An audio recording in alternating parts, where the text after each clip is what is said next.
Don José Luis, cuando desee. Muy bien, muchas gracias.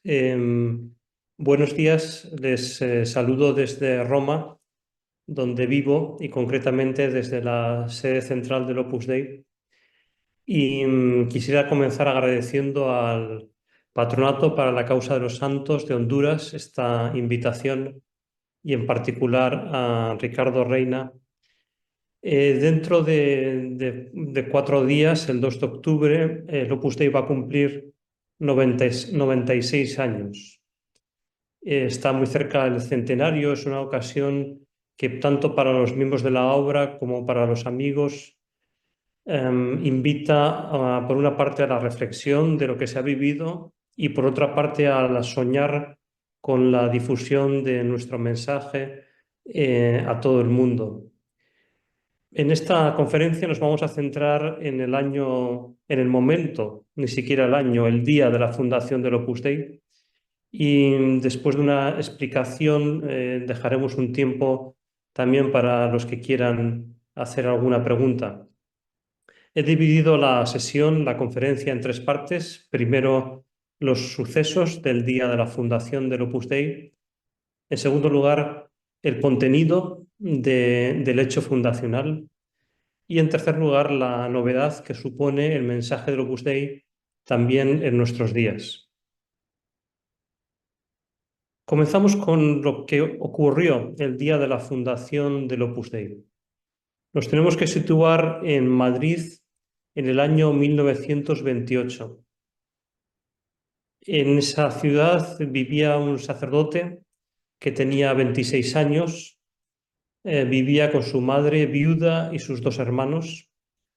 Se llamaba José María Escrivá Albás. Era un sacerdote diocesano de otra diócesis, de la diócesis de Zaragoza, y estaba en Madrid porque quería realizar un doctorado en Derecho en la Facultad de Derecho de la Universidad de Madrid. También se encontraba en Madrid porque había tenido algunas dificultades para vivir en su ciudad, en Zaragoza, motivadas por un desencuentro con un tío suyo, también sacerdote. Después de haber llegado a Madrid un año antes, se fue, concretamente era el 30 de septiembre de 1928, se fue a hacer ejercicios espirituales a la Casa Central de los Padres Paules en España. Los Padres Paules son los padres de la Congregación de la Misión y tenían una casa, era un convento que todavía existe hoy, se puede visitar, en la zona norte de Madrid. Este retiro, estos ejercicios espirituales, comenzaron el 30 de septiembre de aquel año 1928 y acabaron el día 6. Asistían solamente 6 sacerdotes. De hecho, eran ejercicios espirituales en los cuales tenían algunas pláticas de algún sacerdote, pero la mayor parte del tiempo cada uno rezaba a solas con Dios. El tercer día del retiro, el 2 de octubre, José María Escrivá rezó por la mañana, celebró la Santa Misa y tuvo el desayuno. Después se retiró, como él escribió entre una plática y otra, se retiró a su cuarto para leer unos papeles. Desde hacía 10 años, desde que era seminarista, escribía en papeles algunas ideas y algunos sucesos que consideraba que eran inspirados por Dios. Y de repente recibió, como dijo él mismo, la iluminación sobre toda la obra. Tuvo una idea clara general de mi misión. Y con esta luz, también le cito, quiso Jesús que se comenzara a dar forma concreta a su obra, pues consiguió recopilar con alguna unidad las notas sueltas que hasta entonces venía tomando. O sea, hemos visto que tenía diversas notas, apuntes desde hacía 10 años, y de repente recibe una luz una idea clara general que da sentido a todas esas notas, que le da una cierta forma concreta. Se conmovió, se dio cuenta, también escribió, de la hermosa y pesada carga que el Señor, en su bondad inexplicable, había puesto sobre sus espaldas. Se dio cuenta de la misión que Dios le había puesto en sus espaldas, se puso de rodillas y dio gracias. Y en ese momento, muy probablemente tenía la ventana abierta, porque en ese momento escuchó las campanas de una iglesia parroquial que estaba a 1 kilómetro de distancia. El asunto es que en esa zona de Madrid no había construcciones y por eso, a pesar de que estaba a 1 kilómetro de distancia, el sonido de las campanas le llegó perfectamente. Esa parroquia era la parroquia de Nuestra Señora de los Ángeles.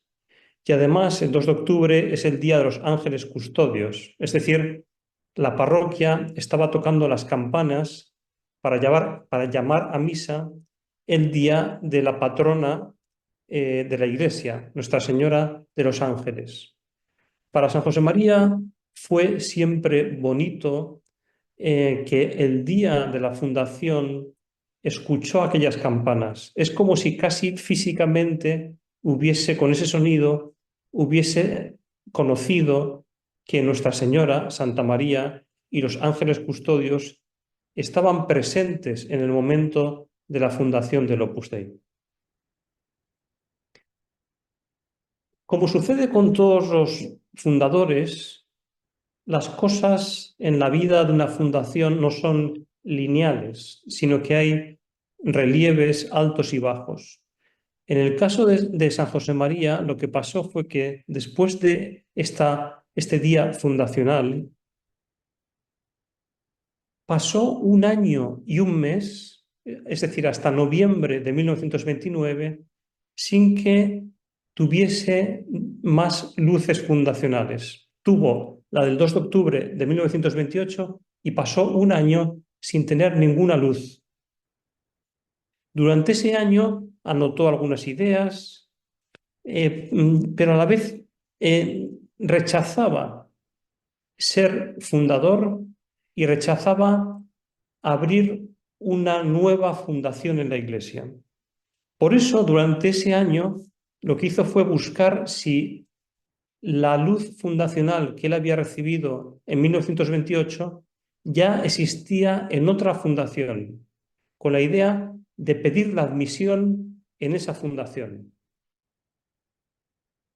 Con todo, habló con 2 personas, un chico que preparaba el ingreso en la escuela de arquitectura y un sacerdote diocesano, que le dijeron que querían estar con él, le querían acompañar en la aventura de vivir esa luz fundacional del 2 de octubre de 1928. Llegó noviembre del 29 y entonces, como anotó, tuvo una renovación de aquella corriente espiritual de divina inspiración para la obra de Dios, perfilándose y determinándose lo que Dios quería. Es decir, a partir de noviembre del 29 vuelve a tener otra vez una corriente espiritual de divina inspiración, vuelve a tener como ideas sobre cómo desarrollar la luz fundacional original. Llega el 14 de febrero de 1930. Ese día San José María celebraba la misa en casa de una señora que tenía un título nobiliario. Era una señora mayor de 80 años que estaba prácticamente ciega, y esta señora tenía el privilegio de tener en su casa una capilla privada. De vez en cuando San José María celebraba la misa en esta capilla y luego, antes de la ceremonia, confesaba a esta señora. Ese día, mientras que celebraba la misa, tuvo otra luz fundacional que cambió el panorama. la luz fundacional que tuvo fue que Dios le dio a entender que que en la fundación, en el Opus Dei, también tenía que haber mujeres. Es decir, hasta ese momento, San José María había pensado en una fundación, como hemos visto, no que hacía él, sino que estaba buscando solo con hombres. A partir del 14 de febrero de 1930, tuvo claro que también habría mujeres en la fundación. Pero hay otro tema también muy importante, que es que este día, el 14 de febrero de 1930, San José María entendió que Dios le llamaba a él a ser fundador. No tenía que buscar si lo que había visto el 2 de octubre de 1928 existía en otro sitio.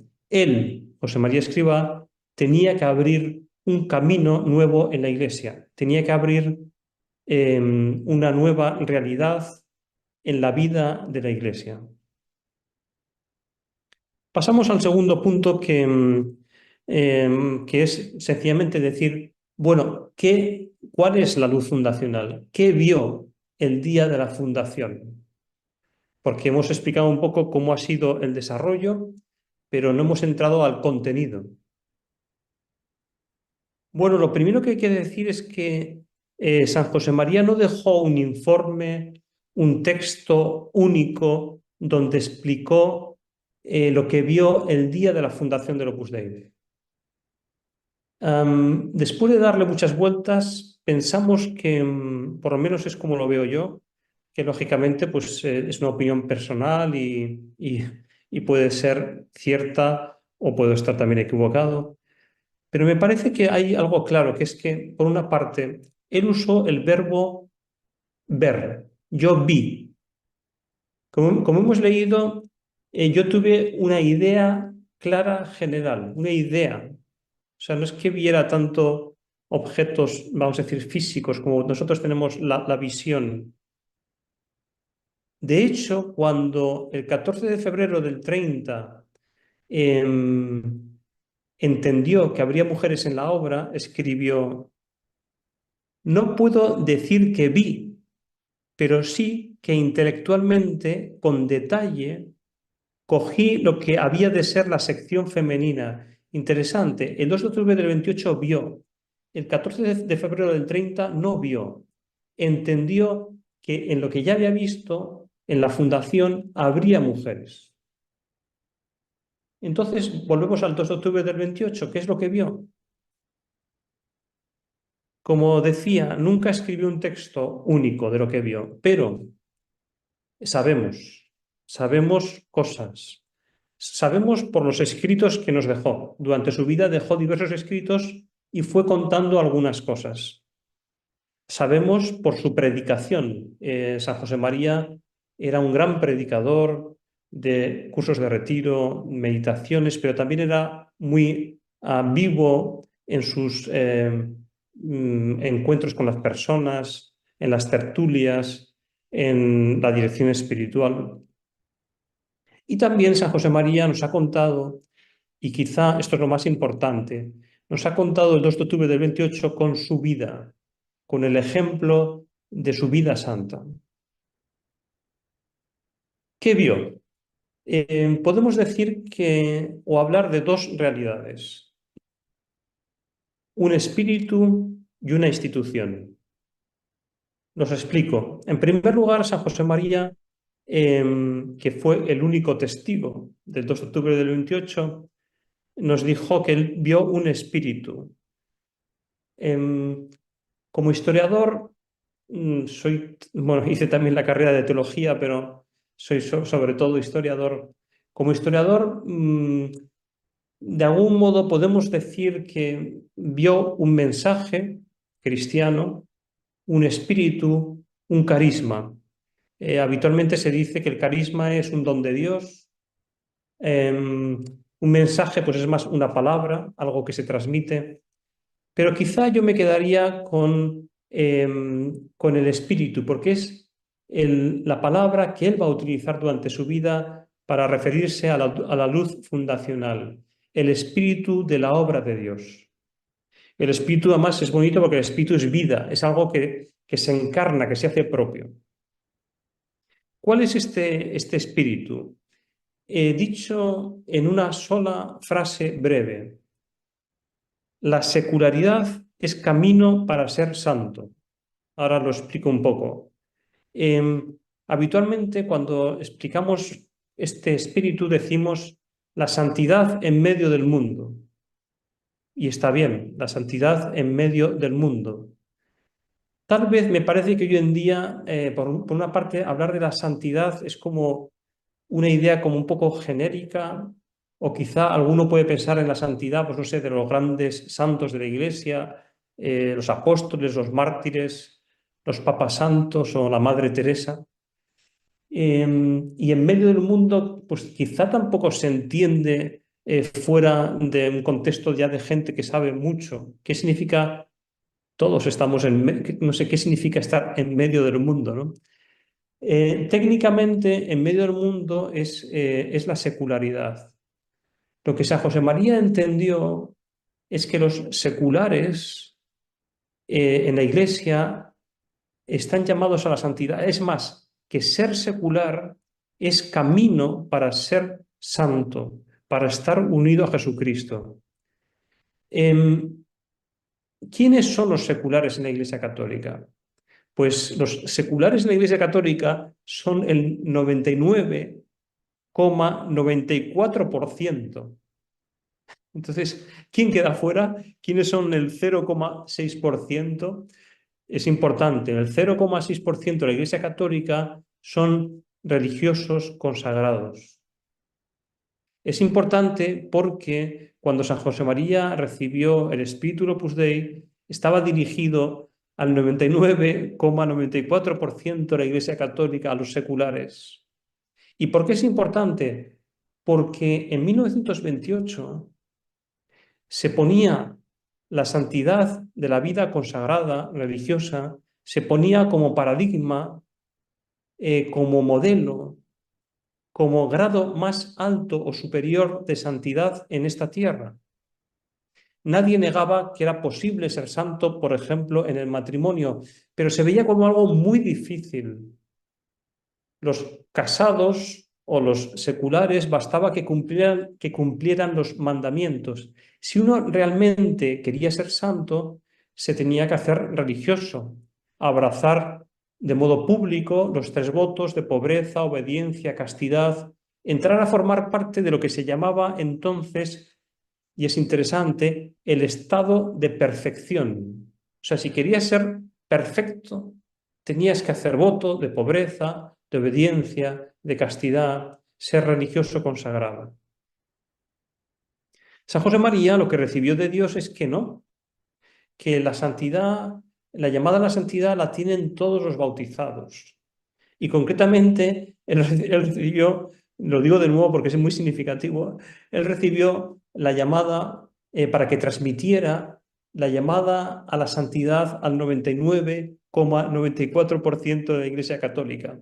A veces decimos que el mensaje del Opus Dei es la llamada universal a la santidad.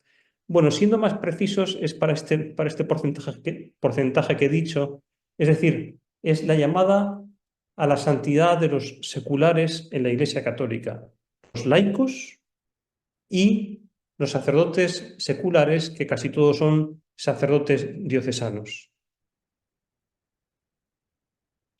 Eso fue algo sorprendente y en cierto sentido hoy todavía lo es. Lo llamaron hereje. Recuerdo un religioso en los años 40, un poco para que se vea la mentalidad, que decía, hay que tener en cuenta que, claro, todos los consagrados en aquella época llevaban el hábito o la sotana, y entonces por eso decía, es que, decía, una persona con pantalones no puede, es que no puede ser santa.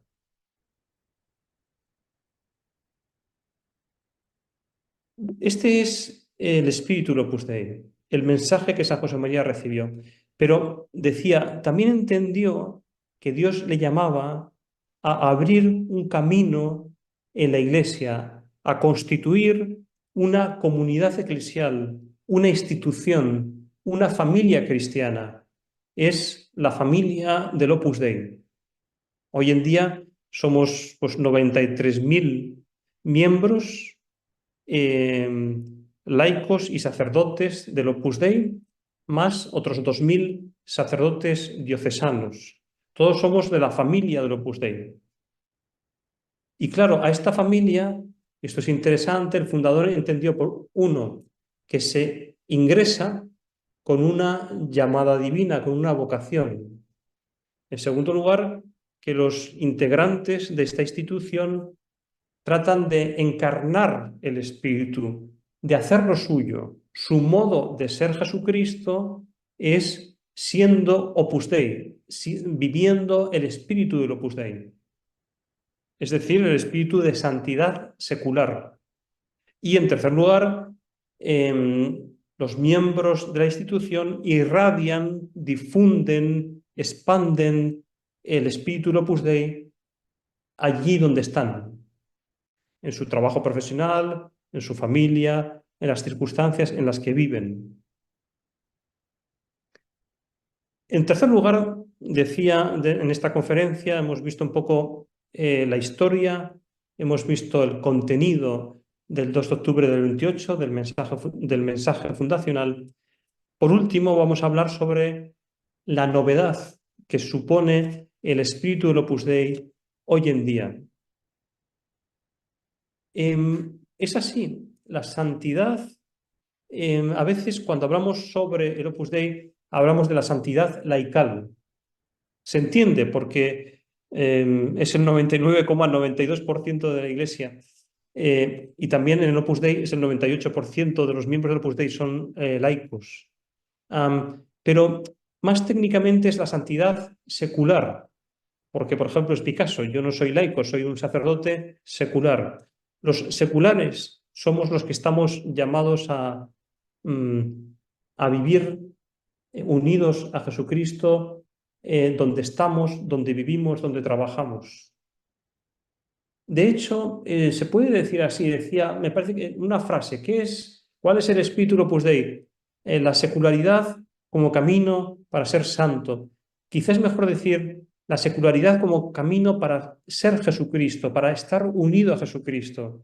El espíritu Opus Dei es estar unido a Jesucristo donde vives, donde trabajas, donde estás. Esta novedad fue recogida por el Concilio Vaticano II. Sabemos que San José María vivió con gran alegría cuando comprobó que el espíritu de la obra estaba en el Concilio Vaticano II, que había llegado en esa, vamos a decir, en ese río de santidad secular que confluye y que acaba por reflejarse en los textos del Concilio Vaticano II. Pero es una novedad que todavía hoy en día es, digamos, de rabiosa actualidad. Me gusta decir que si yo ahora salgo aquí a la calle en Roma y a la primera señora, al primer señor o chico o chica que me encuentro, le pregunto, perdóneme, ¿me permite hacerle una pregunta importante, seria? Sí, por supuesto. ¿Usted sabe que Dios lo llama a ser hijo suyo, a estar unido a Jesucristo donde vive, donde trabaja, a través de su trabajo, que lo llama a vivir la alegría de ser un hijo, una hija de Dios? ¿Cuánta gente diría que sí? Por eso pienso que todavía, incluso hoy en día, tal vez en Occidente, el reto es igual o mayor que en 1928. Por último, decir solamente una palabra sobre, estar unido a Jesucristo, pero ¿cómo? ¿Cuáles son los medios en el Opus Dei para estar unido a Jesucristo? San José María tomó algunos de la tradición de la Iglesia, los sacramentos, la oración, digamos, no innovó absolutamente nada. Sí que innovó en la realidad de que porque también lo recibió de Dios, ahora no vamos a entrar, es otra luz que recibió de Dios, la realidad de que para un secular, para un laico, para un sacerdote secular, la santidad se consigue a través del trabajo profesional y de la realización de todas las actividades que un hombre, que una mujer cumple a lo largo de las 24 horas del día. Es decir, el trabajo y todas las actividades que realizamos pueden ser medio para ser santo. Concluyo y de este modo abrimos también un tiempo para las preguntas o inquietudes o sugerencias que quieran hacer. Quedan solamente 4 años para el centenario, el primer centenario del Opus Dei. 96 años son muchos para un hombre, son pocos para una institución de la Iglesia, para una familia cristiana en la Iglesia.